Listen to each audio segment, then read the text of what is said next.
வணக்கங்க. இந்த வீடியோல நாம யூபிஎஸ்சி உடைய டெய்லி டெஸ்ட் டாபிக் நம்பர் 19 தான் பார்க்க போறோம்.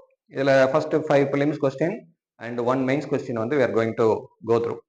ஸோ இதுல பொறுத்த வரைக்கும் எல்லாமே வந்து ஒரு 4 கொஸ்டின் வந்து எக்கனாமிக்ஸ் ஓரியன்டாவே கொடுத்துருக்கேன். இந்த ஒரு கொஸ்டின் வந்து ஹிஸ்டரி அண்ட் கல்ச்சர் பேஸ் பண்ணி உள்ளது. பாண்ட்ஸ் அப்படின்னா வாட் இஸ் பாண்ட்ஸ் அப்படின்னு பார்க்கணும். பாண்ட்ஸ் வந்து யார் இஷ்யூ பண்றா அப்படின்னு பார்க்கணும். அண்ட் அதோட இம்பார்ட்டன்ஸ் என்ன? பாண்ட் வந்து வெதர் லிக்விடிட்டியை மார்க்கெட்ல இன்ஜெக்ட் பண்ணுமா, லிக்விடிட்டியை செட் பண்ணுமா, அதாவது இன்ஃபிளேஷனை கண்ட்ரோல் பண்ணுமா, அது இன்ஃபிளேஷனை இன்னும் இன்ஃபிளேட் பண்ணுமா. These are the things you have to go through. And stocks, அதே same point. What is stocks? யார் வந்து ஸ்டாக்ஸ் வந்து பர்ச்சேஸ் பண்ண முடியும்? அண்ட் ஸ்டாக்ஸ் வந்து whether it's part of money மார்க்கெட்ல வருமா, கேபிட்டல் மார்க்கெட்ல வருமா. These are the things you have to go through. Hedge funds, what is the meaning for hedge fund? இதுல எல்லாம் அந்த ஹெட்ஜ் ஃபண்டும் சரி, வெஞ்சர் கேபிட்டலும் சரி. What is hedge fund, what is venture capital, example for hedge funds and example for venture capitals. எக்ஸாம்பிள்ஸோட படிச்சீங்க அப்படின்னா உங்களால ரொம்ப நாளைக்கு வந்து ஞாபகத்துல இருக்கும். எக்ஸாம்பிளே இல்லாம படிச்சீங்க அப்படின்னா வெஞ்சர் கேபிட்டல்லாம் வந்து மறந்து போயிடும். ஏஞ்சல் இன்வெஸ்டர்னு ஒன்று இருக்கு, வெஞ்சர் கேபிட்டல் அப்படின்னு இருக்கு. ஸோ அப்போ என்ன மாதிரியான பிசினஸ் மாடல் இன்வெஸ்ட் பண்றோம், new type of business model எதுல இன்வெஸ்ட் பண்ணா அது வெஞ்சர் கேபிட்டலா, இல்ல ஆல்ரெடி இருக்கக்கூடிய traditional type of business model invest பண்ணா அது வெஞ்சர் கேபிட்டலா அப்படிங்கறதெல்லாம் you have to go through.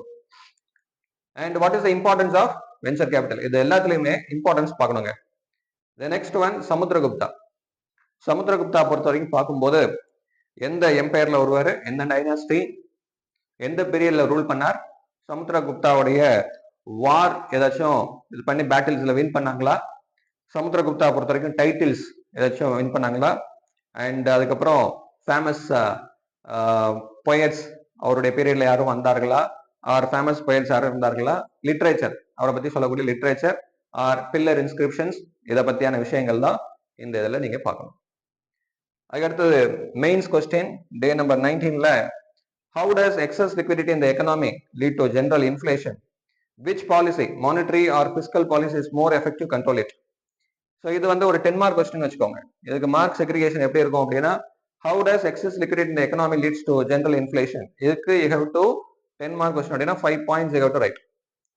மார்க்கெட்ல லிக்விடிட்டி அதிகமா இருக்கு, மணி சர்க்குலேஷன் அதிகமாக இருக்கு அப்படின்னு வச்சுக்கோங்க. எப்படி அந்த மணி சர்க்குலேஷன் இன்ஃபிளேஷன் அதிகப்படுத்துது அப்படின்னு சொல்லி கேட்கிறாரு. ஸோ அப்போ ஹவு அப்படிங்கிறதுக்கு you have to write 5 points.